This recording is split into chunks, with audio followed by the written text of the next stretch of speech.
जिज्ञासु मित्रों, बहुत बहुत अभिनंदन है आपका दिव्य सृजन स्पिरिचुअल में। और प्रत्येक दिवस की भांति आज भी रात्रि 9 बजे का लाइव सेशन लेकर हम यहाँ उपस्थित हुए हैं और आज की चर्चा हम प्रारंभ कर रहे हैं आप सभी के मध्य। और जो भी मित्र यहाँ पर पूर्व उपस्थित हैं उन सबका बहुत बहुत अभिनंदन है, क्योंकि आप प्रतीक्षारत थे, इसलिए आपका विशेष स्वागत, विशेष अभिनंदन। थोड़ा सा विलंब हुआ 5 मिनट का, कोई बात नहीं, चलिए अब प्रारंभ हो चुका है और यह जो शुरुआत है अब आगे बढ़ेगी। और आज का जो विषय है कठोपनिषद से जो द्वितीय वल्ली है, कठोपनिषद का जो दूसरी वल्ली है, प्रथम अध्याय का द्वितीय वल्ली, उसके ऊपर हम चर्चा करेंगे। 2 अध्याय हैं, दोनों अध्यायों में 3-3 वल्लियां हैं। तो प्रथम वल्ली में हमने चर्चा श्रवण की कि किस प्रकार से उद्दालक ऋषि ने अपने पुत्र नचिकेता को मृत्यु को दान दे दिया। उन्हें सलाह देने पर, ये कहने पर कि आप मुझे किसे दान देंगे, ऋषि उद्दालक ने नचिकेता को मृत्यु दान दिया, मृत्यु को दान दे दिया और वो यमराज के पास चले गए। वहाँ जाकर 3 दिवस तक उनको भूखे प्यासे वहाँ रहना पड़ा, क्योंकि वहाँ पर यमराज थे नहीं। वो अपने कार्यों से बाहर निकले हुए थे और 3 दिन बाद जब वो लौटते हैं तो पता चलता है कि उनके द्वार पर भूखे प्यासे कोई बालक, ब्राह्मण बालक उनके द्वार पर बैठा हुआ है और वह मिलने की याचना कर रहा है, इच्छा रखता है। और इस प्रकार से जानने पर नचिकेता से मिलकर यमराज प्रसन्न होकर कि मुझसे मिलने की ऐसी तीव्र जिज्ञासा होने के कारण, हे बालक, मैं तुम्हें 3 वरदान देता हूं, तुम मांग सकते हो। तो प्रथम वरदान नचिकेता ने मांगा कि भाई मेरे पिता, जब मैं घर वापस जाऊं तो मेरे पिता प्रसन्न हो जाएं, मुझ पर जो वो नाराज थे, मुझसे जो वो रुष्ट थे, वो रुष्ट ना रहें, वो पहले की भांति मुझ पर अपना प्रेम बरसाएं और मुझसे प्रेम पूर्वक बातचीत करें। यमराज ने कहा कि ऐसा ही होगा, तुम्हारी ये इच्छा पूर्ण होगी। प्रथम वरदान।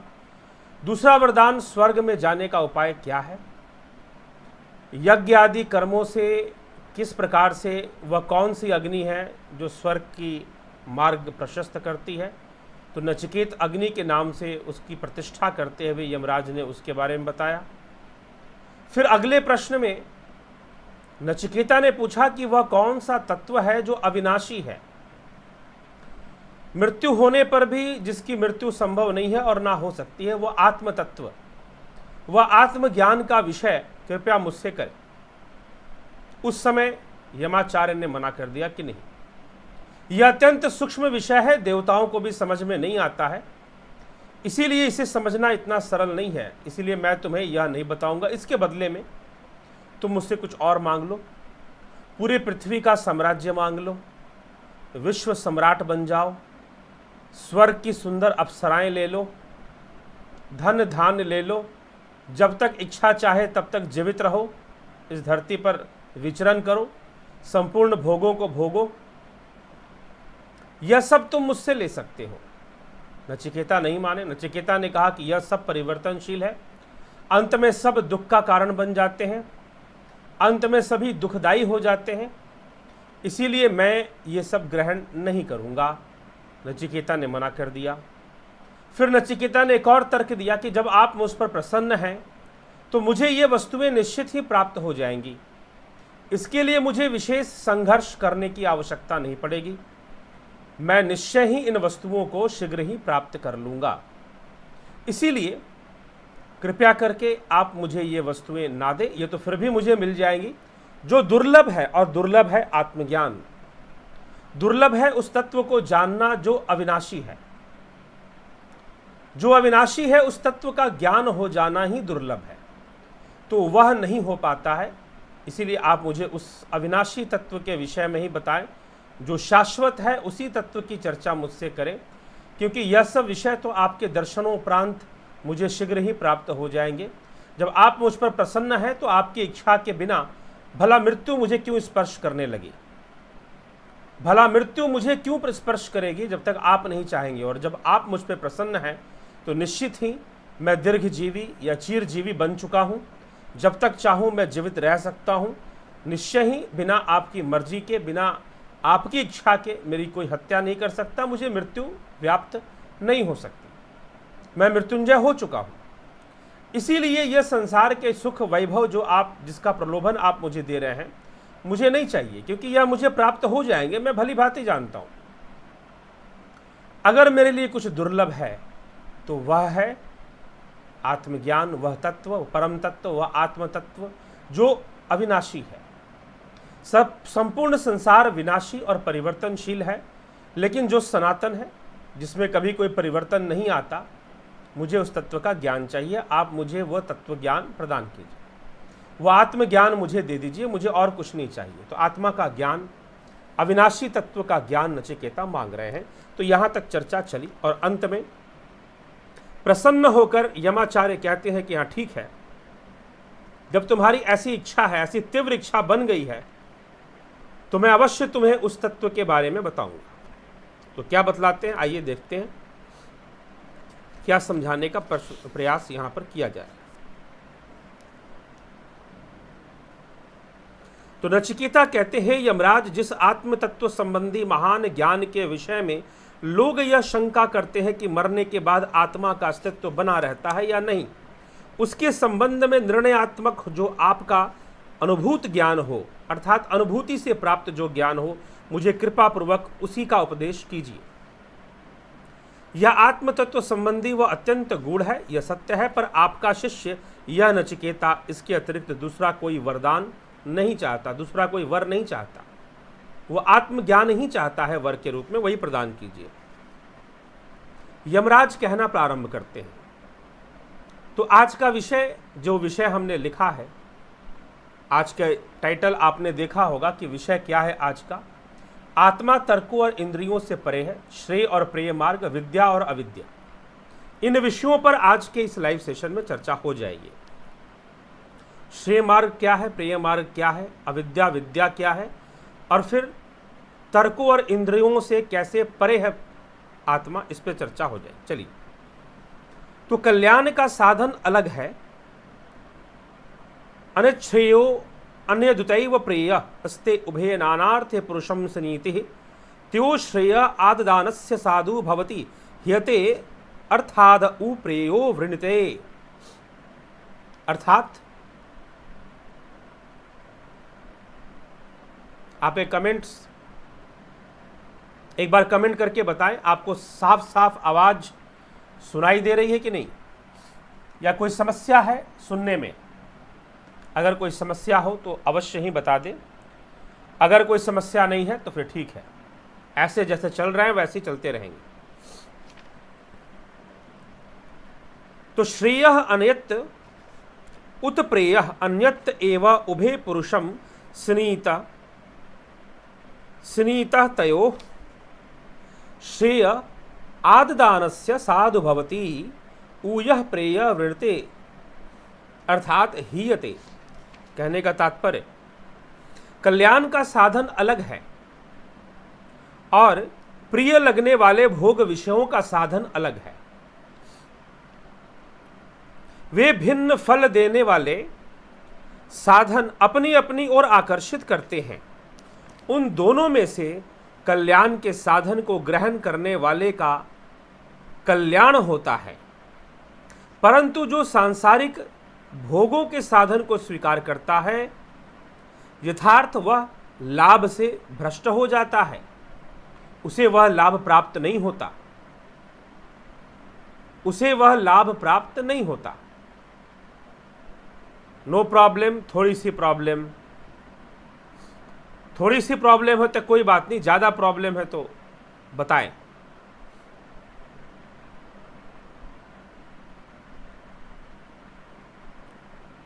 थोड़ी सी ग्रेनिंग की साउंड आपको मिल रही होगी, शायद आप ऐसा कहना चाहती हैं, लेकिन सुन पा रहे हैं, समझ पा रहे हैं तो अवश्य सुनते जाएं। बीच में इसको ठीक करने का निश्चय ही प्रयास किया जाएगा।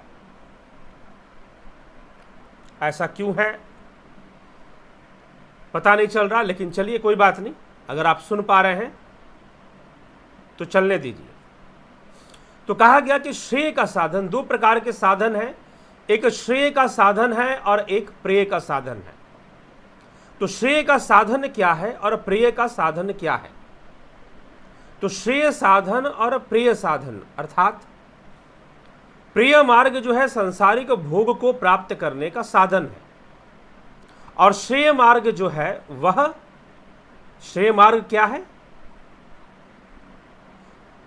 अपना कल्याण करने का साधन है। श्रेयस्य प्रेयस्य मनुष्यमेत स्तौ संपरित्य विविनक्ति धीरा श्रेयो ही धीरो अभिप्रेयसो वृणते प्रेयो मंदो योगक्षेमाद वृणते। श्रेय और प्रेय ये दोनों ही मनुष्य के सामने आते हैं। बुद्धिमान मनुष्य उन दोनों के स्वरूप पर भली भांति विचार करके पृथक पृथक समझ लेता है। वह श्रेष्ठ बुद्धि मनुष्य परम कल्याण के साधन को ही भोग साधन की अपेक्षा श्रेष्ठ समझकर ग्रहण करता है, और मंद बुद्धि वाला मनुष्य लौकिक योगक्षेम की इच्छा से भोगों के साधन रूप प्रेय को अपनाता है। भोगों के साधन रूप प्रेय को अपनाता है। लेकिन जो मनुष्य बुद्धिमान है, बुद्धिमान कौन है? जो श्रेय मार्ग को चुनने वाला है। भगवान कृष्ण ने भी श्रेय और प्रेय मार्ग की चर्चा श्रीमद् भगवद गीता में की है। तो श्रेय मार्ग की जो चर्चा है और प्रेय मार्ग की जो चर्चा है वह क्या है कि श्रेय मार्ग में प्रारंभ में तो वह विष के समान प्रतीत होगा, लेकिन परिणाम में अमृत होगा। भगवान कृष्ण कहते हैं कि श्रेय मार्ग प्रारंभ में विष के समान और परिणाम में अमृत के समान बन जाता है, लेकिन जो प्रेय मार्ग है प्रारंभ में तो शरबत जैसा लगेगा, लेकिन अंत में परिणाम में विष के समान हो जाएगा। जो परिणाम है वह विष के समान उसका हो जाएगा, जहर के समान परिणाम जाएगा। यह किसमें? यह प्रेय मार्ग में होगा। और श्रेय मार्ग में पहले विष के समान, परिणाम के रूप में अमृत के समान हो जाएगा। ठीक है, तो यह चीज यहां पर मिलती है। श्रेय और प्रेय मार्ग की महिमा को बताते हुए, रहस्य बताते हुए ये कहा गया है। तो श्रेय और प्रेय दोनों ही मार्ग है। जो बुद्धिमान व्यक्ति है निश्चय ही श्रेय मार्ग को चुनेगा, और जो बुद्धिमान नहीं है, जो मंद बुद्धि है, जो मंद बुद्धि है और मात्र सांसारिक इच्छाओं को पूर्ण कर लेना ही जिसका लक्ष्य मात्र है, वह मंद बुद्धि व्यक्ति हमेशा ही संसार के मार्ग को चुनेगा, सांसारिक भोगों को प्राप्त करने का मार्ग ही चुनेगा, क्योंकि वह अभी तक ये समझ नहीं पाया कि संसार का प्रत्येक भोग अंततः दुख का कारण बन जाते हैं, अंत में विष का रूप धारण कर लेते हैं, परिणाम में विष के रूप में परिवर्तित हो जाते हैं। इसीलिए कभी भी ऐसे मार्ग का चयन नहीं करना चाहिए। संसार में रहते हुए भी प्रयास करना चाहिए कि हम उस साधु मार्ग को अपना ले। कल्याण, साधु मतलब कल्याण, साधु भवती मतलब कल्याण हो। तो ऐसे मार्ग को ही हमें चुनना चाहिए, जो कि इस श्लोक में कहा जा रहा है। आगे लिखा गया, स्वत्वं प्रियान प्रिय रूपांश कामा नाभिध्यायन्न नचिकेतो अत्यस्त्राक्षी नैताम श्रीकाम वित मयि मवाप्तो यश्याम मजन्ति बहवो मनुष्या। हे नचिकेत, नचिकेतः स त्वं प्रियान च प्रिय रूपान कामान अभिध्यायन् अत्रिस्त्राक्षी एताम वित्तमयीम संकाम अव्याप्त अस्याम बहवः मनुष्याः मजन्ति। हे नचिकेता, तुम प्रिय लगने वाले और अत्यंत सुंदर रूप वाले इस लोक और परलोक के समस्त भोगों को भली भांति सोच समझकर छोड़ दिया है। इस संपत्ति रूप श्रृंखला को नहीं प्राप्त हुए हो, बहुत से मनुष्य फंस जाते हैं। यहां पर क्या कह रहे हैं? यमराज नचिकेता से कहते हैं कि बहुत सारे मनुष्य फंस जाते हैं इस जाल में, इस सांसारिक भोगों के जाल में। सुख की तलाश करते हैं। वो सुख की तलाश करना तो गलत बात नहीं है, परंतु सुख की तलाश करने में, सुख को प्राप्त करने के प्रयास में वह क्या करते हैं? प्रेय मार्गी बन जाते हैं, और प्रेय मार्गी बनकर सांसारिक भोगों को प्राप्त करना ही उनके जीवन का लक्ष्य होता है। और सांसारिक भोगों को प्राप्त करने हेतु वह प्रेय मार्ग पर चल पड़ते हैं, लेकिन मिलता कुछ भी नहीं है। अंत में उसका परिणाम विष के समान ही होता है। अंत में उसका परिणाम निश्चित रूप से विष के समान ही प्राप्त होता है। अंत में मात्र दुख ही प्राप्त होता है। तो यह संसार दुखमय कहलाता है। इसी कारण से बुद्ध ने भी इसी कारण से इसे दुखमय कहा कि संसार दुखमय है, दुख चारों तरफ व्याप्त है। अगर दुख है तो दुख का कारण है, दुख का कारण है तो दुख का समाधान है, और दुख का समाधान के रूप में अष्टांगिक मार्ग है। ये 4 आर्य सत्य जो बतलाया गया। तो विचारधारा वहीं से ली जा रही है, वहीं से ली क्या जा रही है। बाद में बौद्ध मत में उपनिषदिक विचारधाराओं से ही प्रेरित होकर और योग सांख्य की विचारधाराओं से प्रेरित होकर ही बातें बताई गई। आगे कहते हैं, दूर मते विपरीते विशुचि अविद्या याच विद्येति ज्ञाता विद्या विपिप्सिनम नचिकेतसम मन्ने नत्वा कामा बहवो अलोलुपन्ता। या अविद्या च विद्या इति ज्ञाता, जो कि अविद्या और विद्या नाम से जाना जाता है। ये दोनों परस्पर अत्यंत विपरीत भिन्न भिन्न फल देने वाली हैं। तुम नचिकेता को मैं विद्या ही अभिलाषी मानता हूं, तुमको बहुत से भोग नहीं लुभा सके। मैंने तुम्हें बहुत लालच दिया, यमराज का कहना है कि मैंने तुम्हें बहुत लालच दिया, मैंने तुम्हें बहुत लोभ प्रदान किया, लेकिन फिर भी तुम्हें यह भोग नहीं लुभा सके, तुम्हें यह भोग नहीं फंसा सके, यह भोग तुम्हें अपने माया जाल में नहीं ले पाए मेरे लालच देने के बाद भी। तो यह नचिकेता तुम दुर्लभ हो, इसीलिए ऐसा हो पाया, यह तुम्हारे द्वारा ही संभव है, नहीं तो लोग अविद्या के चक्कर में फंस जाते हैं। इसलिए 2 प्रकार के मार्ग और है, विद्या का मार्ग और अविद्या का मार्ग, जो कि अविद्या और विद्या नाम से विख्यात है। कौन से? कि संसार में फंस जाने का मार्ग अविद्या है, और जो इस संसार से पार उतरने का जो मार्ग है वह विद्या है। अर्थात श्रेय मार्ग ही विद्या है और प्रेय मार्ग ही अविद्या है। तो श्रेय मार्ग विद्या, प्रेय मार्ग अविद्या, इस प्रकार से वर्णन आता है। आगे लिखते हैं, अविद्या मंतरे वर्तमाना स्वयं धीरा पंडित मन्यमाना दंद्रम्यमाणा पर्यंती मूढ़ा अंधिनैव नियमाना यथांधा। अर्थात अविद्या के भीतर रहते हुए अपने आप को बुद्धिमान विद्वान मानने वाले मूढ़ लोग, मूर्ख लोग, यानी योनियों में चारों ओर भटकते हुए ठीक वैसे ही ठोकरें खाते रहते हैं जैसे अंधे मनुष्य के द्वारा चलाए जाने वाले अंधे अपने लक्ष्य तक ना पहुंचकर इधर उधर भटकते और कष्ट भोगते रहते हैं। कष्ट भोगते रहते हैं। उनका जीवन कैसे है? अविद्या के चक्कर में जीने वाले जो लोग हैं वह सांसारिक भोगों को ही सुख का साधन मानते हैं, सांसारिक भोग से ही शाश्वत सुख ढूंढते हैं कि उन्हें सांसारिक भोगों में ही शाश्वत सुख की प्राप्ति हो जाएगी, ऐसी उनकी खोज होती है। और फिर वह वैसे ही गुरु करते हैं, गुरु की शरण में भी जाएंगे तो ऐसे ही गुरु के पास जाएंगे जो सांसारिक भोगों का ही मार्ग दिखाएगा, अर्थात प्रेय का मार्ग दिखाएगा, अर्थात अविद्या का मार्ग दिखाएगा। तो उनका जीवन कैसे है?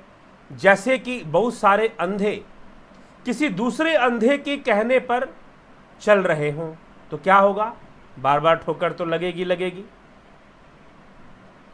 बहुत सारे अंधे बहुत सारे नेत्रहीन लोग किसी दूसरे नेत्रहीन व्यक्ति के डायरेक्शन पर चल रहे हों, काम कर रहे हों तो क्या होगा? फिर काम करने वाले भी नहीं देख सकते, और जो उनका डायरेक्टर है, जो उनको बताने वाला है कि भाई ऐसे चलो वैसे चलो, वह भी नेत्रहीन है।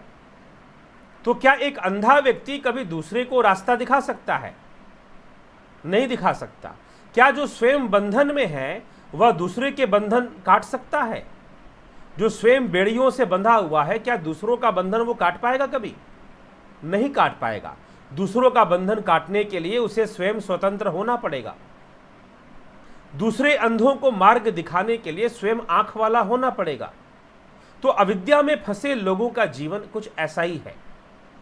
अविद्या में फंसे लोगों का जीवन कुछ ऐसा ही है कि वो अत्यधिक सुखी होने के चक्कर में दुखी होते रहते हैं और अधिक दुखी होते रहते हैं। ऐसी प्रकार उनका जीवन बीतता रहता है।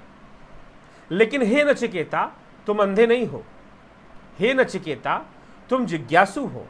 मेरे इतने लोभ लालच देने पर भी तुम उसमें ना फंसे। अगर कोई साधारण व्यक्ति होता तो निश्चित ही मेरे दिए हुए लोभ में फंस जाता, परंतु तुम ना फंसे, यही तुम्हारी योग्यता है। आगे क्या कहते हैं, न सांपराय प्रतिभातिम बालम प्रमादंतम वित्त मोहेन मूढ़म अयम लोको नास्ति पर इतिमानी पुनः पुनर्वश मापद्यते में। इस प्रकार संपत्ति के मोह से मोहित निरंतर प्रमाद करने वाले अज्ञानी को परलोक नहीं सूझता, अर्थात उसे परलोक की गति उसे समझ में नहीं आ सकती। जो प्रिय मार्गी बन गया ना, जो प्रिय मार्ग पर चल लिया, जिसने अविद्या को धारण कर लिया और अविद्या का ही मार्ग पर चल पड़ा, उसे कभी भी क्या नहीं समझ में आएगा, परलोक समझ में नहीं आएगा कि मृत्यु के उपरांत क्या होता है, क्या नष्ट होता है, क्या नष्ट नहीं होता, किस प्रकार वह आत्मा अविनाशी है। इस रहस्य को कभी वो जान नहीं पाएगा। क्यों नहीं जान पाएगा? क्योंकि वो अविद्या को उसने अपनाकर प्रेम मार्ग को अपना लिया है, उस पर चल रहा है। वो तो हमेशा उस संसार के भोग विषयों के सम्मोहन में ही रहेगा। मृत्यु उपरांत भी उसकी गति फिर उसी प्रकार से निश्चित हो जाएगी जो कि संसार के भोग विषयों के सम्मोहन में अपना जीवन बिता रहा है और उसी को लक्ष्य बनाकर अपना जीवन जिए जा रहा है। उसका फिर क्या होगा? उसका तो वही होगा जो यमराज करते हैं, उसे मृत्यु दंड देकर अनेक कष्टों का भोग उसे करना पड़ता है। परलोक की गति उसे कभी समझ में नहीं आती है। तो वही यहां पर कहा जा रहा है, सांपरायः, परलोक नहीं सूझता कि यह प्रत्यक्ष दिखने वाला लोक ही सत्य है, इसके सिवा दूसरा कुछ भी नहीं। इस प्रकार मानने वाला अभिमानी मनुष्य बार बार मेरे वश में आता है, अर्थात मैं उसे अपने वश में रखता हूं, उसे मृत्यु दंड देता हूं, उसे मृत्यु प्राप्त बार बार होती है, क्योंकि वह मृत्यु को ही सत्य समझ लेता है। मृत्यु के वशीभूत ही अपना जीवन वह जीता रहता है। यही उसकी सबसे बड़ी समस्या है, क्योंकि वह संसार को ही सत्य मानता है, संसार के दुखों को ही सत्य मानता है, और संसार के दुखों को सत्य मानने के कारण वह दुर्गति को निश्चित रूप से प्राप्त हो जाता है।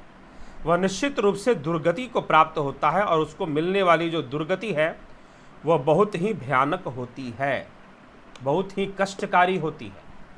बार बार वो कष्टों को भोगता है, अनेकों कष्ट उसके जीवन में आते हैं और उन्हें भोगता रहता है, और बार बार जन्म लेना, पुनरपि जननम पुनरपि मरणम, यह लगा रहता है उसके जीवन में। तो मित्रों, हमें भी इस पर विचार करना है कि क्या हम भी ऐसा ही जीवन चाहते हैं, या फिर नचिकेता की तरह सत्य को समझकर आत्मज्ञान करके स्वयं के जीवन का लाभ उठाना चाहते हैं, मनुष्य जीवन का लाभ उठाना चाहते हैं, क्योंकि मनुष्य जीवन में ही संभव है, मानव तन से ही संभव है। तो यहां पर वास्तव में देखिए, इस श्लोक के अंदर जो बता रहे हैं यमाचार्य, वो क्या बता रहे हैं कि इस प्रकार संपत्ति के मोह से मोहित निरंतर प्रमाद करने वाले अज्ञानी को परलोक नहीं सूझता, अर्थात मनुष्य जीवन बड़े भाग मानुष तन पावा, सुर दुर्लभ सदग्रंथ ही गावा, साधन धाम मोक्ष करी द्वारा, पाई न जेहि परलोक सवार। बड़े भाग्य से मनुष्य जीवन प्राप्त होता है, बड़े भाग्य से मनुष्य जीवन मिलता है, लेकिन मनुष्य ना समझकर, इसके रहस्य को ना समझकर निश्चय ही अपना पतन कर लेता है और मात्र संसार को ही सत्य मानकर जीवन जीता रहता है। सारी आशाएं संसार में ही लगा कर रखता है। वह अपना परलोक नहीं सुधार सकता, नहीं सुधार पाता, क्योंकि उसकी सारी आसक्ति इस संसार के भीतर व्याप्त है। इसीलिए मनुष्य को चाहिए कि मनुष्य जीवन के महत्व को समझते हुए, भोग तो सभी योनियों में संभव है, लेकिन जो योग है वह तो मनुष्य के द्वारा ही संभव है। इसलिए योग के मार्ग को चुनकर वह अपने जीवन का कल्याण करे, साधु करे, साधु हो जाए, साधु भवति, कल्याण हो। और जो इस प्रकार से नहीं समझता, यमराज यहां पे क्या कह रहे हैं, जो इस प्रकार से समझता नहीं है वह मेरे वश में है। मैं ऐसे लोगों को पकड़कर नरक में भेजता हूं, उन्हें कर्मों के फल देता हूं, उन्हें दंडित भी करता हूं। यह यमराज के कहने का अर्थ है। आगे देखें श्लोक क्या कहता है, श्रृणयापि बहुभिर्यो न लभ्य शृण्वन्तो अपि बहवो य न विद्धु, आश्चर्यो वक्ता कुशलस्थ लब्धा, आश्चर्यो ज्ञाता कुशलानुशिष्ट। तो इसका अर्थ, जो बहुतों को सुनने के लिए भी नहीं मिलता, जिसको बहुत से लोग सुनकर भी नहीं समझ सकते, ऐसे इस गूढ़ आत्म तत्व का वर्णन करने वाला महापुरुष आश्चर्यमय है, अर्थात दुर्लभ है। उसे प्राप्त कराने वाला भी बड़ा कुशल कोई एक ही होता है, और जिसे तत्व की उपलब्धि हो गई ऐसा ज्ञानी पुरुष महापुरुष के द्वारा शिक्षा प्राप्त किया हुआ आत्म तत्व का ज्ञाता भी दुर्लभ है। अब यहां पर यमाचार्य यमराज आत्मा तत्व और आत्मज्ञान के महत्व को स्पष्ट करना शुरू करते हैं। पहले तो उन्होंने स्पष्ट किया कि देखो, संसार में दो प्रकार के मार्ग हैं, श्रेय मार्ग, प्रेय मार्ग। अविद्या के वशीभूत लोग प्रेय मार्ग पर चलते हैं, विद्या के वशीभूत श्रेय मार्ग पर आ जाते हैं। और जो श्रेय मार्गी हैं, इस जीवन में रहकर जिसने मनुष्य जीवन को प्राप्त कर कर श्रेय का मार्ग चुना, साधना का मार्ग चुना, प्रारंभ में तो वो कठिनाई देगा, लेकिन उसका परिणाम अमृत रूप होगा, अमृत रूप उसका परिणाम निकलेगा। तो जिसने अमृत रूप परिणाम को भोगा, जो जाना, जो श्रेय मार्गी बना, वह निश्चय ही पुण्यात्मा है, योगी है। लेकिन जो प्रेय मार्गी बन गया, जो संसार के भोग संपत्ति में आसक्त होकर मात्र संसार के भोगों को ही अंतिम सुख मान बैठा, जो संसार के भोगों को ही अंतिम सुख मान बैठा, वह निश्चय ही मेरे दंड का भागी बनता है। उसे दंड प्राप्त होता है, मेरे द्वारा उसे दंड प्राप्त होता है। यह यमराज कह रहे हैं, यह यमराज बता रहे हैं। और फिर कहते हैं कि वह सूक्ष्म है। जिस तत्व को श्रेय मार्ग से जाना जाता है, जिस तत्व को ज्ञान के द्वारा जाना जाता है, वह अत्यंत सूक्ष्म है। कितना सूक्ष्म है उसे समझाते हुए क्या कहा जा रहा है, आइए हम इस पर थोड़ा सा देखते हैं। क्या कहा जा रहा है कि जो बहुतों को सुनने में भी नहीं मिलता, अर्थात दुर्लभ है, वह बहुतों को सुनने में भी प्राप्त नहीं होता, बहुतों को सुनने में वह प्राप्त नहीं हो सकता। अत्यंत दुर्लभ तत्व है वो। जो सुन भी पाए वो सब समझ नहीं पाते, तो समझने वाला उससे भी दुर्लभ है। तो उस दुर्लभ आत्मा को बहुत कम लोग ही जान पाते हैं। इस प्रकार से इस श्लोक के अंदर कहा जा रहा है। तो उन दुर्लभ की ऐसे ऐसे महापुरुष जो उसको जानने वाले और जनाने वाले हैं, वो भी दुर्लभ हैं। और जो आत्मज्ञान को प्राप्त कर कर आत्मज्ञान को भली भांति समझ पाता है, वह भी दुर्लभ है। वह साधक भी दुर्लभ है, वह योगी भी दुर्लभ है।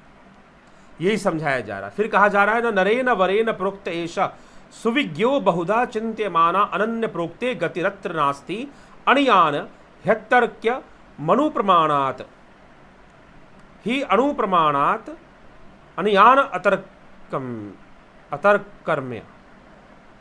तर्क से अतीत है, अर्थात यहां कहने का तात्पर्य अल्पज्ञ मनुष्य के द्वारा बतलाए जाने पर, बहुत प्रकार से चिंतन किए जाने पर भी, अल्पज्ञ मनुष्य के द्वारा बतलाए जाने पर, बहुत प्रकार से चिंतन किए जाने पर भी यह आत्म तत्व सहज ही समझ में आ जाए, ऐसा नहीं है। इसको समझना इतना सरल नहीं है। किसी दूसरे ज्ञानी पुरुष के द्वारा उपदेश न किए जाने पर इस विषय में मनुष्य का प्रवेश नहीं होता, क्योंकि यह अत्यंत सूक्ष्म वस्तु भी है, अधिक सूक्ष्म है और तर्कों से परे है। यह तर्कों से परे है जी। अब इस आत्म तत्व को तर्कों से परे बताया जा रहा है। तो तर्कों से परे होने का तात्पर्य क्या है? तर्कों से परे यह आत्म तत्व है। बहुत सारे सुनकर भी इसे समझ नहीं पाते हैं। मनुष्य के द्वारा जो बतलाए जाने पर, बहुत प्रकार से चिंतन किए जाने पर भी चिंत्यमानः यह आत्म तत्व सहज ही समझ में आ जाए, ऐसा नहीं है। ऐसा नहीं है कि तुम्हें सहज ही समझ में आ जाएगा। इसको समझ पाना इतना सरल नहीं है। कहने का तात्पर्य यह है, क्योंकि यह इंद्रियों से परे है और तर्कों से परे है, बियॉन्ड लॉजिक्स। चलिए इस पे हम विस्तार से चर्चा करेंगे, लेकिन उसके पहले अगला श्लोक भी देखते हैं, उसको भी साथ में लेते। फिर कहते हैं, नैषा तर्केन मतिरापयेना प्रोक्तान ये नैव सुज्ञानाय पृष्ठ याम तुमाप सत्य धृतिर बतासी त्वादृंगनो भूयान चिकेतद पृष्ठा। हे प्रियतम, जिसको तुमने पाया है यह बुद्धि तर्क से नहीं मिल सकती। दूसरों के द्वारा कही हुई आत्मज्ञान में निमित्त होती है। सचमुच ही धैर्य वाले हो। हे नचिकेता, तुम्हारे जैसे ही पूछने वाले हमें मिला करें। मैं चाहता हूं कि तुम्हारे जैसे जिज्ञासु ही हमें मिला करें, लेकिन दुर्भाग्य है कि कोई दीर्घायु मांगता है, कोई संसार की वस्तुएं मांगता है, अनेकानेक वस्तुओं को लोग मांगने में लगे रहते हैं। लेकिन मेरी इच्छा है कि तुम्हारे जैसा जिज्ञासु ही मुझे मिला करे, कोई दूसरा ना मिले। ठीक है, तो इस प्रकार से यहां पर, क्योंकि यह समझने में, यह जो तुम्हें बुद्धि प्राप्त हुई है, किसकी बुद्धि? नचिकेता की बुद्धि। यह जो तुम्हें बुद्धि प्राप्त हुई है, यह संभव नहीं है कि सबको प्राप्त हो जाए। यह तर्कों से प्राप्त नहीं होती है, क्योंकि कोई कोई मुमुक्षु बनता है, कोई कोई आत्मज्ञान का जिज्ञासु बनता है, सारे आत्मज्ञान के जिज्ञासु नहीं बनते। समस्या यहां पर है, कोई कोई ही आत्मज्ञान का जिज्ञासु बन पाता है, सारे आत्मज्ञान के जिज्ञासु नहीं बनते। और यह आत्म तत्व तर्कों के द्वारा समझा नहीं जा सकता, तर्कों के द्वारा समझा नहीं जा सकता। ठीक है, अब कई सारी बातें होती हैं। आज ही किसी मित्र ने कोई प्रश्न किया, संभवतः रेगुलर रहते हैं, आज है कि नहीं शायद हैं, उन्हीं का प्रश्न था।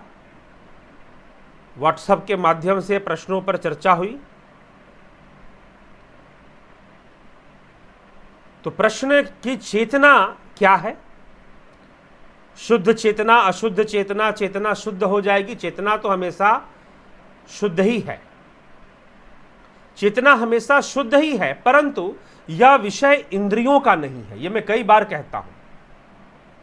जो लोग ये कहेंगे कि नहीं भाई, अपवित्र वस्तु में तो परमात्मा हो नहीं सकता, तो पवित्र होना, अपवित्र होना, शुभ होना, अशुभ होना, यह सब भी तो इंद्रिय अनुभूतियां ही हैं। यह सब भी तो इंद्रिय अनुभूतियां ही हैं। फिर इसमें शुभता, अशुभता, पवित्रता, अपवित्रता का कहा मतलब, क्या मतलब निकलता है? कोई मतलब नहीं निकलता। तात्पर्य यह है। तो इसलिए मित्रों, इस चक्कर में ना पड़े, क्योंकि बिना साधना किए, बिना अंतर्मुखी हुए, बिना ध्यान की गहराई में डूबे, बिना हृदय ग्रंथि के जागृति के, भिदंते हृदय ग्रंथि छिदंते सर्व संचया। यह हृदय ग्रंथि क्या है? हृदय गुहा क्या है? यहां पर है, यहां पर।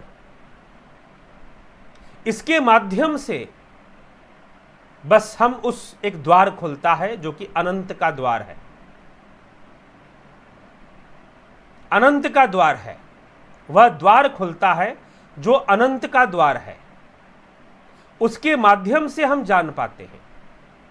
वहां से पता चलता है कि इंद्रियों के परे क्या अनुभव है। नहीं तो इंद्रियों के वशीभूत हम कुछ भी समझ नहीं पाएंगे, क्योंकि इंद्रियां स्वयं ही अभिव्यक्ति है। संसार भी एक विवर्त मात्र है, इंद्रियां भी विवर्त मात्र हैं। संसार भी त्रिगुणी माया से बनी है और यह इंद्रियां भी त्रिगुणी माया से बनी हैं। इंद्रियां ही इंद्रियां को देखती हैं, अर्थात माया ही माया को देख रहा है। तो इन आंखों से जो नजर आएगा और जो इन आंखों से नजर आकर जो बुद्धि में समझ में आएगा, वह सब तर्कों का विषय होगा, वह सब इंद्रिय विषय होगा। और वह आत्मा जो इंद्रिय अनुभव के द्वारा नहीं जाना जा सकता, तो उसके ऊपर हम इंद्रिय अनुभव पर आधारित तर्क भी नहीं दे सकते। लेकिन दुर्भाग्यपूर्ण तब है जब आदमी सारी बात मात्र तर्कों से ही समझ लेना चाहता है। हाँ, जब बाह्य जगत में बताया जाएगा तो प्रेरणा देने के लिए। अब एक बात बताइए कि यहां पर कहा जा रहा है कि तर्कों से कोई जान नहीं सकता, लेकिन फिर भी जो वाणी का प्रयोग हो रहा है उसमें तो तर्कों का ही प्रयोग है, उसमें तो तर्क ही बोले जा रहे हैं ना भाई। लेकिन तर्कों से कोई जान भी नहीं सकता, लेकिन वाणी से जो बोले जाएंगे वह तो तर्क ही होगा ना। अगर ये बात भी कही गई कि आत्म तत्व तर्कों से परे है, तो यह भी तो एक तर्क है कि वो तर्कों से परे है। ठीक है, अगर यह कहा गया कि आत्मज्ञान तर्कों से परे है, तो ऐसा कहना भी तो एक तर्क हो गया। इसीलिए तर्को प्रतिष्ठा श्रुतो विभिन्ना नेको ऋषस्य वचा प्रमाणम धर्मस्य तत्वम निहितम गुह्याम महायनो येन गत सपंथा। सपंथा वह पंथ है। तो यहां पर भी इस श्लोक में भी जो यमाचार्य नचिकेता को समझाते हुए कह रहे, वो यही बात कह रहे हैं कि वो आत्मज्ञान तर्कों से परे है, कोई भी उसे तर्क से नहीं जान सकता। तुझे जो बुद्धि प्राप्त हुई है वह भी तर्कों से प्राप्त नहीं होती। यहां पर नचिकेता की बुद्धि, बुद्धि मतलब जो आत्मज्ञान मांग रही है, वो बुद्धि जो आत्मज्ञान मांग रही है। एक बुद्धि जो अविद्या के वशीभूत होकर मात्र संसार के विषयों को देखने में लगी हुई है, उसी में शाश्वत सुख की तलाश कर रही है, ढूंढ रही है। और एक बुद्धि जो ये समझ गई है कि भाई संसार नित्य परिवर्तनशील है, इसे कितना देखोगे, क्या क्या देखोगे, कौन से सुख के पीछे भागोगे, तुम्हें कुछ मिलने वाला नहीं है इसमें, तुम्हें कुछ इसमें मिलने वाला नहीं है। जो बुद्धि ये समझ गई है, जिस बुद्धि में विद्या का वास हो गया है और वह लय की ओर जाना चाहती है, शाश्वत आत्मज्ञान को प्राप्त होना चाहती है, शाश्वत आत्म तत्व को, अविनाशी आत्मा को जान लेना चाहती है, नचिकेता की बुद्धि वैसी है, तो वह भी आत्मा के प्रेरणा से ही संभव है। उसी के प्रेरणा से संभव होते हुए संसार के प्रति मोह, संसार की नश्वरता को देखकर, संसार की नश्वरता को देखकर संसार के प्रति जो मोह है वह नष्ट हो जाता है। और उसके नष्ट होने से, नष्ट होने का मतलब संसार का मोह नष्ट हो जाता है ऐसा भी कुछ नहीं है, परंतु एक विवेक जागृत हो जाता है कि संसार तो नश्वर है, परिवर्तनशील है, इसमें मन लगाकर कुछ मिलने वाला नहीं है, अंततः दुख ही मिलने वाला है, अंततः अशांति ही मिलने वाली है। इसलिए हे मन, तो इसमें मन न लगा, हे मन तू इसकी ओर ना जा, ऐसा समझ पैदा हो जाना। और यह समझ नचिकेता के अंदर पैदा हो चुकी है, यह समझ भी नचिकेता के अंदर पैदा हो चुकी है। इसीलिए यमराज नचिकेता का गुणगान करते हैं और नचिकेता से कहते हैं कि तुम दुर्लभ हो और मुझे तुम्हारे जैसे ही लोग चाहिए जो आत्म तत्व के जिज्ञासु हों। ऐसे ही लोग मुझे चाहिए जो आत्म तत्व के जिज्ञासु हों। तो आत्म तत्व के जिज्ञासु मिले तो बेहतर, अन्यथा क्या लाभ किसी के मिलने का भी।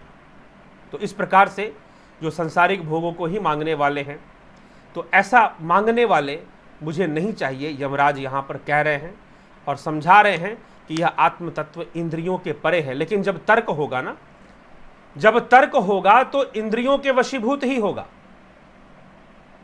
और फिर वहां पे कंफ्यूजन होगा। क्योंकि सारी बात हम, सबसे बड़ी समस्या क्या है, देखिए सबसे बड़ी समस्या यही है कि सारी बात हम तर्कों से समझना चाहते हैं। हम श्रेय मार्गी नहीं बनना चाहते, हम अनुभव के मार्ग पर नहीं उतरना चाहते, हम सारी बात तर्कों से ही समझ लेना चाहते हैं। और तर्क तो इंद्रियों के आधार पर चलेंगे, इंद्रिय अनुभूतियों के आधार पर चलेंगे, समझ में नहीं आएगा। अरे तर्कों से अगर मैं यहां पर कह दूं कि मान लो कि आपने रात्रि का भोजन कर लिया, जिन्होंने कर लिया अच्छी बात है, जिन्होंने नहीं किया उनके लिए कह रहा हूं, मान लो कि आपने रात्रि का भोजन कर लिया। अभी हमारे देश में रात्रि है, लेकिन जो बाहर से लोग हैं, कई लाइव सेशन में अभी जुड़े हुए लोग बाहर से भी हैं, तो हो सकता है वहां सायंकाल हो। लेकिन मान लो कि आपने रात्रि का भोजन कर लिया, मान लो, तो क्या मान लेने से पेट भर जाएगा? मान लो कि आपने 10 रोटी खा ली, अब कुछ खाने की, 10 रोटी बहुत होती है दिन भर, तो क्या ऐसा मान लेने से पेट भर जाएगा? तो तर्कों से कभी पेट नहीं भरता, ये ध्यान रखिएगा, ठीक है ना। तर्कों से कभी पेट नहीं भर सकता। तो तर्कों से पेट कभी नहीं भर सकता। पेट कैसे भरेगा? अनुभूति से, ज्ञान से, भोजन करने से पेट भरेगा, तर्कों से नहीं भरेगा। एक छोटी सी एक दृष्टांत मुझे ध्यान आ रहा है, कहीं पर मैंने पढ़ा था कि एक बार शेख चिल्ली कोई था और उसका जो बेटा था वो पीएचडी करके आया। अब पीएचडी करके आया तो लॉजिक्स में उसकी माँ ने पूछा कि बेटा तुमने क्या पढ़ाई कर ली? उसने कहा कि मैंने डॉक्टरेट की डिग्री ले ली है। अच्छा, डॉक्टर बन गया है। अब माँ को क्या पता कि पीएचडी वाले डॉक्टर और एमबीबीएस वाले डॉक्टर में अंतर होता है। माँ ने कहा ठीक है, मैं गांव वालों को बोल दूंगी, कोई दिक्कत होगी, कोई बीमारी होगी तुझे दिखा लेंगे। उसे समझाया कि नहीं माँ, मैंने वो वाला डॉक्टर नहीं हूं, मैंने तो पीएचडी की है, पीएचडी। अच्छा, ये कौन से डॉक्टर होते हैं? माँ को भला क्या पता। माँ गांव में बेचारी रही, ज़्यादा कोई पढ़ा लिखा नहीं, माँ को पता नहीं। बेटे ने कहा ठीक है माँ, बड़ी भूख लगी है, बाहर से आया हूँ तो कुछ खाने के लिए लिया, तब मैं तुझे बताता हूँ कि मैंने कौन सा डॉक्टर में हूँ, क्या क्या ठीक करता हूँ। चलो भाई, चला गया, माँ गई। अब माँ जो है ले आई, 2 सेव ले आई। कहा कि अच्छा बेटा ऐसा कर, तू 2 सेव खा ले, तब तक 2 सेव खा, मैं भोजन रोटी बनाती हूँ, फिर रोटी खा लेना, रोटी सब्जी दाल सब मिल जाएगी, तब तक तू 2 सेव खा। अब बेटा जो था वो 2 सेव के, जैसे उसने 2 सेव देखा, उसने कहा कि माँ तू पूछ रही थी ना मैंने क्या किया है? मैंने पीएचडी की है लॉजिक्स में, तर्कशास्त्र में मैंने पीएचडी कर ली है। तो मैंने तर्कशास्त्र में पीएचडी कर ली। अब तर्कशास्त्र क्या है माता को यह भी नहीं पता। तो बेटे ने कहा ठीक है मैं समझाता हूं तर्कशास्त्र क्या। देख, मेरे पास ऐसी विद्या है कि मैं अपने तर्कशास्त्र की विद्या से ये जो 2 सेव है मैं इसको 3 बना दूंगा। अच्छा, 2 सेव को 3 बना देगा? चल बना कर दिखा फिर 2 सेव को 3। उसने लिया 1 सेव, प्लेट में रखा, देख ये 1 हुआ। दूसरा सेव लिया, ये देख 2, और 1 और 2 जब दोनों मिल गए तो हो गए 3। लॉजिक दे दिया उसने कि 1 सेव प्लेट में रखा, दूसरा फिर रखा, कहा कि देख 1 सेव रखा तो बोला 1, दूसरा रखा तो बोला 2, और 1 और 2 जब दोनों मिल गए एक साथ हो गए तो कितना हो जाएगा? 3 हो जाएगा। अब 3 उसने कह दिया कि भाई 3 सेव हो गए। मां ने कहा कि नहीं नहीं, 2 ही सेव है प्लेट में। तो बेटे ने कहा मैं झूठ बोल रहा हूं क्या? मैं झूठ बोल रहा हूं, 1 और दूसरा मिलाकर 2 तो 3 नहीं हो जाएगा क्या? मां ने कहा तू सही बोल रहा है, लेकिन सेव तो 2 ही दिखाई दे रहे हैं, तीसरा कहां हुआ? तूने कहा 3 बनाएगा। उसने कहा मां यही तो तर्कशास्त्र है, मैं तर्कों से 3 बना दूंगा, मैं झूठ बोल रहा हूं क्या? ये 1 दूसरा 2 और 2 1 मिलकर हो गए 3। इतने में बाप आ गया। बाप तो आखिर बाप ने कहा कि बेटा तू विद्वान बन गया, मैं समझ गया तूने कितनी पढ़ाई कर ली है, तूने 2 को 3 बना दिया। अब ऐसा करते हैं, बहुत शाबाशी दी बेटे को उसके तर्क शक्ति पर। उसकी तर्क शक्ति का प्रशंसा करते हुए पिता ने उसे शाबाशी दी और कहा कि ऐसा करते कि 1 सेव मैं खाता हूं, 1 सेव तेरी मां खा जाती है, और तीसरा जो तूने अपने तर्क से बनाया है उसे खाकर दिखा। तो तर्कों से पेट नहीं भरता। ठीक है जी। मात्र आध्यात्मिक विषय आत्म तत्व को हम तर्कों से नहीं जान सकते, यह तो है ही। तर्कों से क्या, इंद्रियों से भी नहीं जान सकते। परंतु जो संसार के जो विषय हैं उनमें भी हम तर्कों से बात नहीं बनने वाली। तो तर्क प्रेरणा देने का काम जरूर कर। तर्क व्यर्थ होते हैं क्या? जी नहीं। तर्क करना नहीं चाहिए क्या? करना चाहिए, परंतु प्रेरणा हेतु। एक सीमा ऐसी आएगी कि जहां पर तर्कों से बात नहीं बनेगी। आगे की चीजों को जानने के लिए, समझने के लिए फिर क्या करना पड़ेगा? अंतर्मुखी होना पड़ेगा, साधना ही करनी पड़ेगी, दूसरा कोई विकल्प फिर नहीं बचेगा। ठीक है। तो जब तक हम इस विषय को इस प्रकार से नहीं समझेंगे तब तक समस्या बनी रहेगी। ठीक है। तो मित्रों, इस पर विचार करना है, और इसलिए ये कठोपनिषद की ये चर्चा। चलिए आप एक कमेंट पढ़ते हैं।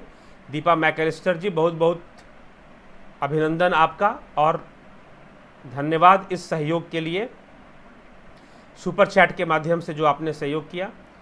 प्रणाम गुरु जी। अवनी भट्टाचार्य जी, ज्योति दत्ता जी, लखन सिंह तंवर जी, राजू पाल जी, जगत नारायण जी, दीपक पटेल जी। चलिए माधुरी कोले जी, गोपाल शर्मा जी, भूप सिंह खिचर जी, रमन ब्लॉक्स एंड अमित शर्मा। सांसों सांस में राम राम हरे कृष्ण कीर्तन का ध्यान गीता व सभी संत बताते हैं। कब से उत्पत्ति हुई? प्रणाम गुरु जी, क्या मृत्यु के बाद हम चेतन रहते हैं? ये कैसा प्रश्न है? क्या मृत्यु के बाद हम चेतन रहते हैं? ये कहना, क्योंकि स्पष्ट लिखा हुआ नहीं है। चलिए, मुझे तो लग रहा है कि चेतन रहते हैं। जी हाँ, बिल्कुल रहते, क्यों नहीं रहेंगे?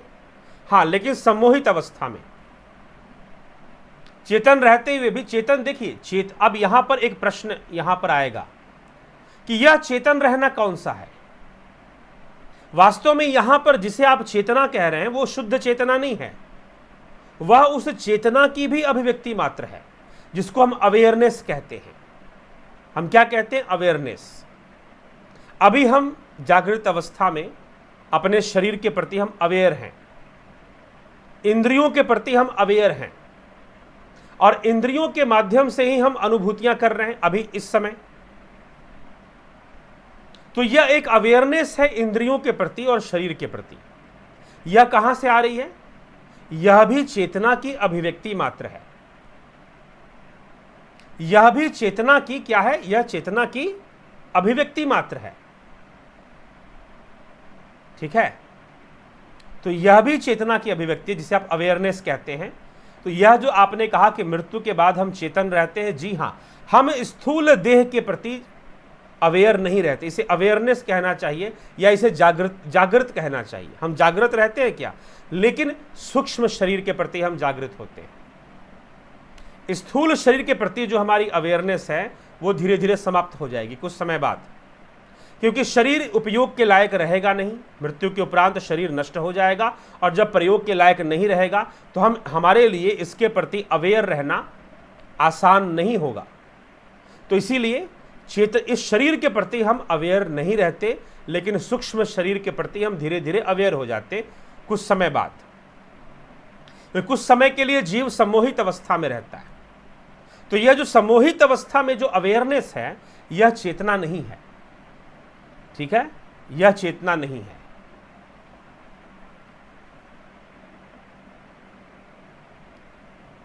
ठीक,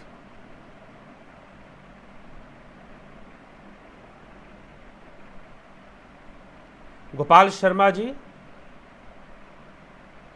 गुरुजी मुझे लगता है कि इस उपनिषद द्वारा हिरण्यगर्भ स्तर का बहुत ही गहरा तथा सूक्ष्म ज्ञान मिलता है, जैसा परम यम नियम को श्रद्धा से शरण जाकर उन पर विजय पाना। जी हाँ, आगे है, आगे बहुत गहरी चर्चा इस उपनिषद में है।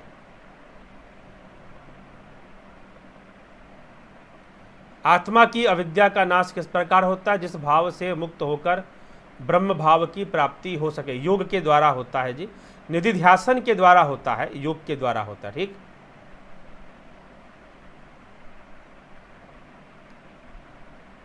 स्वप्न को जानने वाला, देखने वाला और प्रकाशने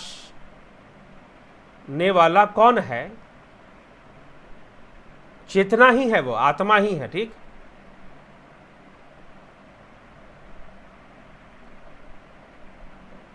जो अपना ही कल्याण चाहता है, मतलब कि आत्म तत्व की साधना, अष्टांग योग करना, अपना कल्याण करना, यही काम चाहिए क्या? हाँ, ऐसी ही कामना होनी चाहिए, बिल्कुल। नचिकेता ने दूसरे की धारणा को अपने मन में, मेरा शरीर संसार में, दूसरे की धारणा मन में नहीं बनने दी, आत्मा की खोज में ही धारणा बनाई, यही श्रेष्ठ है। बिल्कुल, अपना कल्याण करना ये सिर्फ अपना स्वार्थ लग रहा है तो दूसरे लोग कह सकता है कि बहुत स्वार्थी है जो अपने कल्याण में लगा है। इसमें कौन कह सकता है कि स्वार्थी है भाई? ठीक है, यह भी एक तर्क है। तरनजीत सिंह जो आप कह रहे हैं, यह भी एक तर्क है। एक बात अभी तो चर्चा हुई, कितनी सुंदर चर्चा हुई कि जो स्वयं अंधा है वो दूसरों को आंख कहां से देगा? जो स्वयं नेत्रहीन है वो दूसरों को मार्ग कहां से दिखाएगा? तो सबसे पहले तो नेत्र प्राप्त कीजिए ना। जब तक स्वयं नहीं जानेंगे, स्वयं को जानने की ओर आगे नहीं बढ़ेंगे, दूसरों को क्या समझाएंगे और दूसरों को क्या बताएंगे? समस्या यहां पर है। और कौन कह रहा है कि स्वार्थी बनो? इसमें ये देखिए, आत्मज्ञान का मार्ग कभी भी स्वार्थी नहीं हो सकता। क्यों नहीं हो सकता? क्योंकि इसमें सांसारिक सुख नहीं है, सांसारिक भोग नहीं है इसमें, ठीक है। और जो जानेगा वो दूसरों को जनाएगा ही जनाएगा। ऐसा कोई आत्मज्ञानी नहीं हुआ आज तक जो आत्मज्ञान लेकर दूसरों के कल्याण के लिए उसने काम ना किया हो। हाँ, किसी ने बहुत बड़े स्तर पे काम किया, किसी ने थोड़े स्तर पर काम किया, छोटे लेवल पे काम किया, लेकिन काम किया है। ऐसा कोई आत्मज्ञानी होना तो चलिए पूर्ण रूपेण अलग बात है, परंतु जो आत्मज्ञान को समझा और आत्मज्ञान के मार्ग को समझ गया और जो मार्ग पर चल पड़ा, सबने अपने अपने तरीके से लोक कल्याण करने का प्रयास किया है, लोगों का कल्याण करने का प्रयास किया ही किया है। और ऐसे लोगों से ही सनातन धर्म की रक्षा है, ठीक है।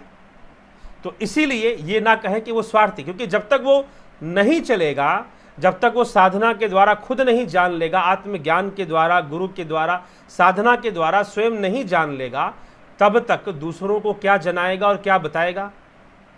तो यह स्वार्थी होना तो नहीं हुआ। और आज तक पूरे संसार में कोई ऐसा आत्मज्ञानी नहीं हुआ जो स्वयं को ज्ञान हो जाए और दूसरों की सहायता ना किया हो, क्योंकि यह नियम नहीं है। सिद्धांत यही है, यह आत्मज्ञान की ऐसी लीला है, ऐसी सृष्टि है कि जो भी प्राप्त करता है उसकी इच्छा होती है कि सब जान जाए, ठीक है, उसकी यही इच्छा होती है। लेकिन जो जिज्ञासु नहीं है, जो जिज्ञासा नहीं रखता जानने की, उसको बताना भी उचित नहीं होता।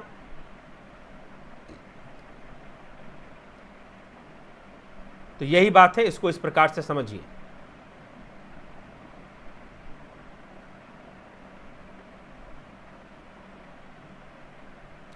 Logic is not the right tool. Chaitanya Swaroop कौन है? आत्मा ही चैतन्य स्वरूप है।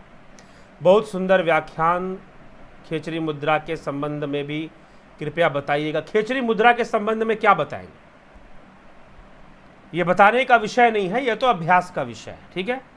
और अगर आप खेचरी मुद्रा के संबंध में जानना चाहते हैं तो हमारे चैनल पर जो ध्यान साधना का जो वीडियोस हैं, जो मेंबरशिप है, जो कोर्सेस हैं, कौन से कोर्सेस? सन मेंबरशिप और जुपिटर मेंबरशिप, ये जो हैं, इनके अंतर्गत जो साधना सिखाई जा रही है, जो साधना की कोर्सेस हैं, ध्यान योग की कोर्सेस हैं, ये क्लासेस ध्यान योग की हैं। जो इसको कर रहे हैं उनमें खेचरी मुद्रा का रहस्य बताया गया है, उसकी विधि बताई गई है, उसका ये कोई ऐसा विषय नहीं है कि हम खेचरी मुद्रा कहना बहुत आसान है, लेकिन अभ्यास के द्वारा उसकी गहराई में पहुंचना इतना आसान नहीं है। इसीलिए बताना भी किसी विषय की गंभीरता होती है।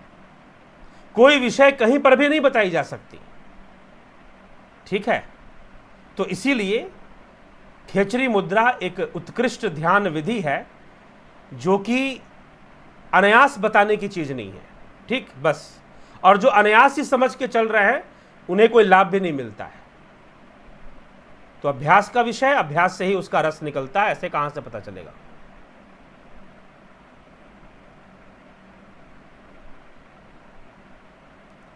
ठीक जी, चलिए आगे बढ़े। हो गया अशोक शर्मा जी का प्रश्न। जीते जी मृत्यु का बार बार अनुभव क्या है? हो सकता है कुछ अनुभूतियां, एक ऐसा है, ये व्यक्तिगत रूप से पूछने पे ही पता चलेगा, पूरा अनुभव बताने से ही पता चलेगा, ठीक है। ध्यान के अभ्यास से हम आत्मज्ञान की तरफ जा रहे हैं, हमें कैसे पता चलेगा? यह भी आप व्यक्तिगत प्रश्न है, व्यक्तिगत रूप से ही इसको पूछिए तो ज़्यादा अच्छा रहेगा। बस इतना है कि मन शांत होगा, प्राणों की चंचलता शांत होने लगेगी। प्राणों की चंचलता, मन की चंचलता नहीं बोल रहा, प्राणों की चंचलता शांत होगी, स्थिरता का अनुभव, बहुत कुछ। छोटा बहुत जो मर्यादा में बताई जा सकती है, लेकिन बहुत सारी बातें हैं जिसको अभी यहाँ बताने के लिए ना तो उचित समय है ना पर्याप्त समय है। समय खत्म हो रहा है, बहुत जल्द ये चर्चा बंद भी होगा। क्या चेतना के पार ईश्वर है? जी नहीं, यह एक अंधेरे में तीर मारने वाली बात हो जाएगी। इसलिए बोल रहा हूं ना कि सारी बातें तर्कों से समझ में नहीं आएंगी। ध्यान योग करना पड़ेगा, ध्यान योग करना पड़ेगा, ठीक है। मुझे ऐसा लगता है जैसे तर्कों से पेट नहीं भरता, खाने के चित्र से पेट नहीं भरता, खाना हमारे सामने प्रकट होना, वैसे ही जब ब्रह्म तो मानेंगे तो हम ब्रह्म को जान नहीं पाएंगे। जानना पड़ेगा, अंतर्मुखी होना पड़ेगा।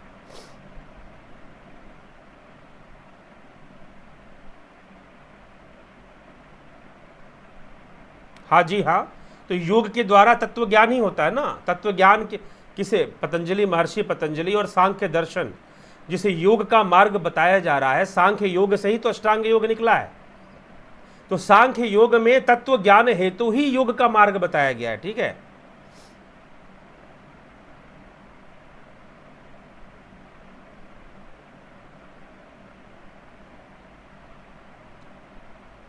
गुरुजी, क्या हम ध्यान योग बल से फ्यूचर देख सकते हैं? क्यों नहीं देख सकते?